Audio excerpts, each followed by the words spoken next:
Sabi niya, and His righteousness, and all these things shall be added unto us. May mga alalahanin tayo, may mga problema tayong kinakarap. But once you know na mo Panginoon, and the Word of God says that all these things shall be added unto you.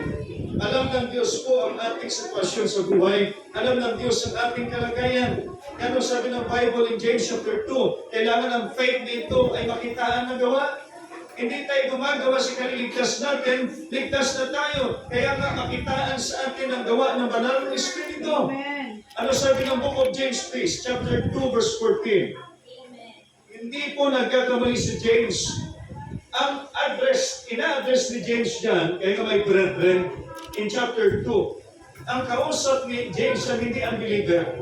Ang kausap ni James yan ay mga saved, mga ligtas, hindi. Kaya sabi in chapter 2 ng Book of James, my brethren, have not the faith of our Lord Jesus Christ, the Lord of glory, with respect of person. Kaya pinutukol dyan, may halimbawa si James in chapter 2, verse 14, what that the prophet, my brethren, though a man say he had faith, sinasabi na ito, may faith siya, and have not the works, can faith save him? Hindi ibig sabihin tinanggap mo pa Yesu Cristo sa puso at buhay mo. That's the end of everything. The Bible say lahat na mga ligtas sa nilagay ng Diyos sa gawain. Amen. Alin po yun?